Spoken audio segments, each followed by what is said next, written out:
Hi there, this is Kieran from Wild Rock, and today we're here to talk about bikepacking. If you're anything like me, over the years you ride a little bit more, a little bit farther, and eventually, one day, the big ride you want to do simply can't be done in one day. And that's when we're going to talk about bikepacking. Bikepacking allows you to go out multiple days, maybe just one overnight, maybe as long as a week, but you can pack everything you need to go on your bike, have everything with you. So the questions we get about bikepacking all come down to, what goes in all those bags anyway? And that's what I'm going to go through with you today. So we're going to pull off each bag, and I'm going to show you exactly what I pack, why I pack, and how I pack. So take a few minutes, but it'll be worth the time. In my setup right now, I've got 6 bags. Each one of them serves a particular function, with the exception of what I call my daily bag or my top tube bag, which is kind of the bag that needs to do everything based on the weather or hydration that you're expecting on that day. So that's going to be the special one that we leave to the last. But right now, I'm going to start by pulling my bags off and running through them with you.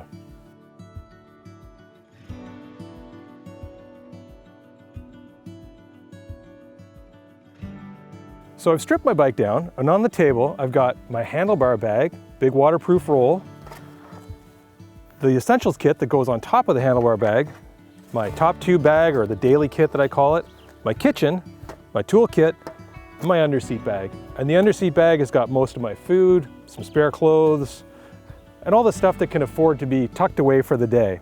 So we're gonna pull everything off the table, and we're gonna go through these one by one. So one of the things about bikepacking that makes it so fascinating and so accessible is that you don't need a new bike. You don't need a touring bike that can take panniers. You can kind of do this on any bike that you have, which is what makes it fun and accessible and kind of easy to get into. You do, however, need some specialty items, and this is where you'll start to see that come in. In my handlebar bag, what we're gonna see is my tent, sleeping bag, my sleeping mat, tomorrow's cycling shorts, a nice fresh pair with a clean chamois, which you need, and my cold weather pants. This would be something that I'd wear if the mosquitoes are bad or if it's cool at night. There's a pretty good chance on a summer trip they won't get used at all. But essentially, this is everything that I need to sleep. It goes into this bag, it gets packed tight, and it won't get opened all day. So you want to have these things in your handlebar bag that you really aren't going to need for the whole day, because this one is a bit of a pain to pack up, and you're going to see that later. So when I pack up my handlebar bag, I like to have everything packed as tight as it'll go, because the tighter this bag is, the less everything will move around and bounce. And things that are on your bars can do just that. You can see how tight I'm pushing. Don't be shy here.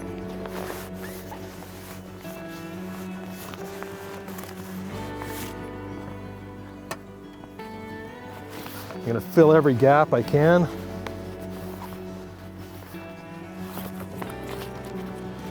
Squeeze all the air out.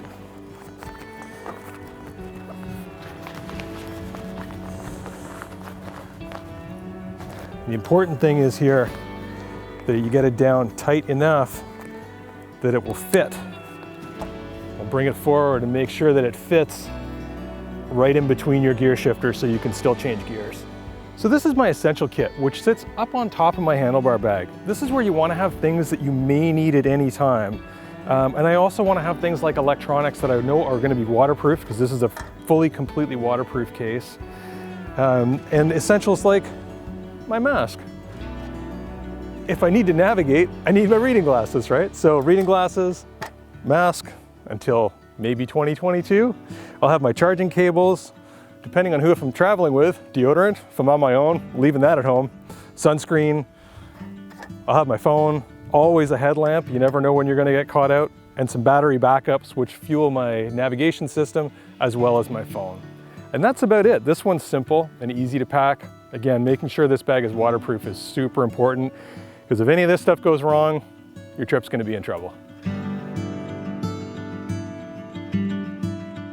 I always like to keep my mask pretty accessible. It's nothing worse than coming to a store somewhere, desperate for water, and not being able to find your mask.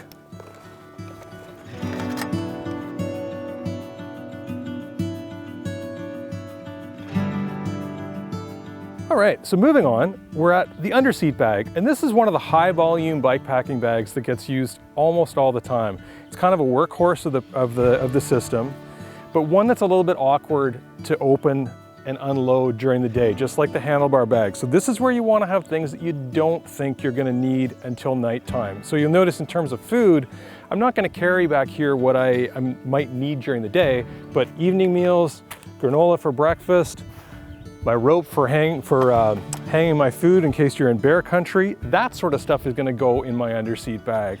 And I'm also going to take the clothing that I don't think I'm going to need. And this is where the system will start to change a little bit. This particular day, I don't think I need my insulating top, I don't think I need my warm jacket, and I don't need my rain pants. You won't see a rain jacket here because the forecast shows for a little chance of rain later, so you're going to see that next in my daily bag or my top tube bag. But for now, I've got my insulating layers, a little bit of food, my bear rope, and the flattest, tiniest shoes I could possibly find, all in my underseat bag.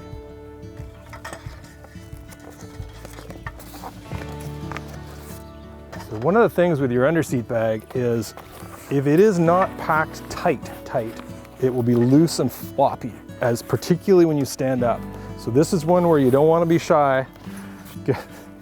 Get your weight into it and get this guy packed up as tight as you can. Some of the small things at the bottom to fill that little void. I'll put in my food loosely, and then I'm going to pack these sort of lighter bits of clothing to fill all of the voids in there. And just like a canoe tripping bag, these are a roll top waterproof system.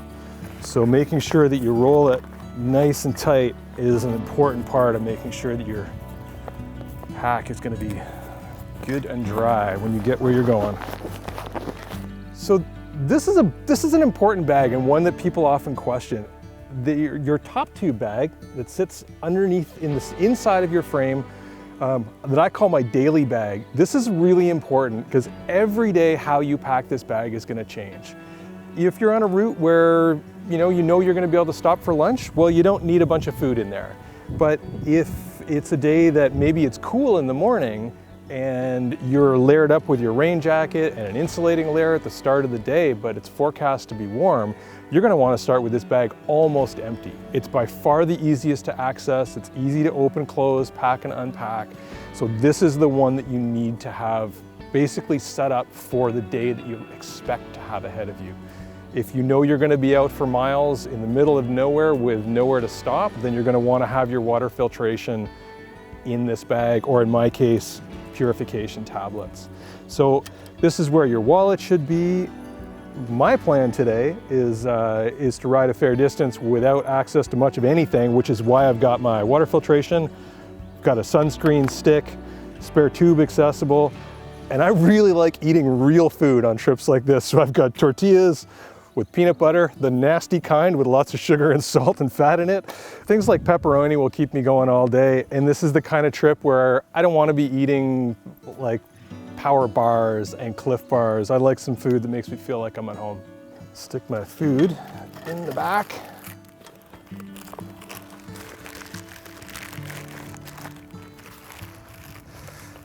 You have to be a little bit creative. And again, this is a bag you need to think about a lot. So every day is a little bit different, and what you need accessible is going to change.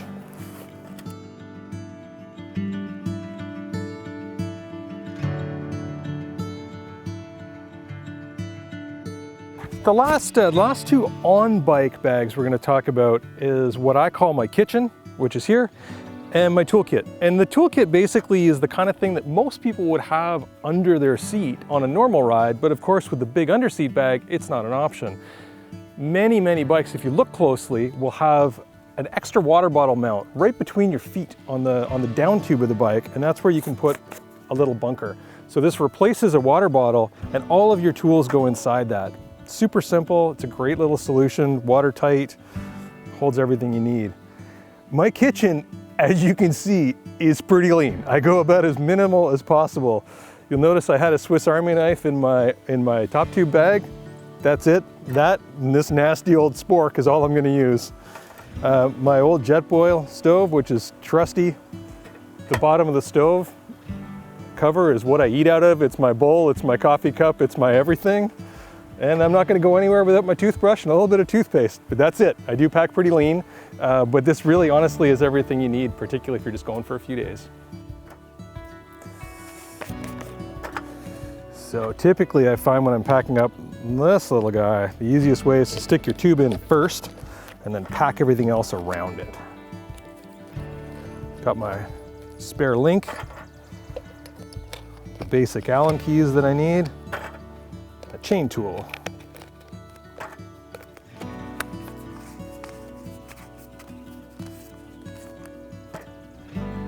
Moving on to the kitchen, pack up my stove.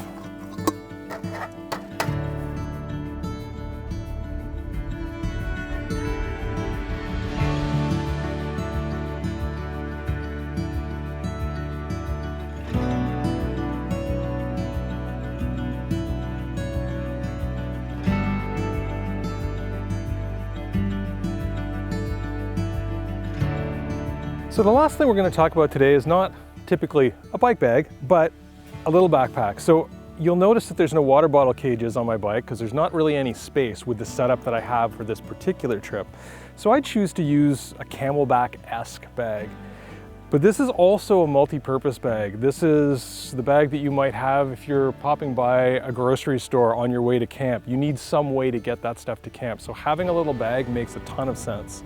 It's also the only place that's long enough to easily put my tent poles.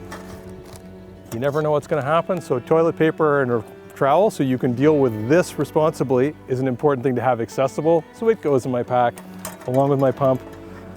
And you never know when plans are going to change and you need a decent shirt. So sometimes I'll put one in.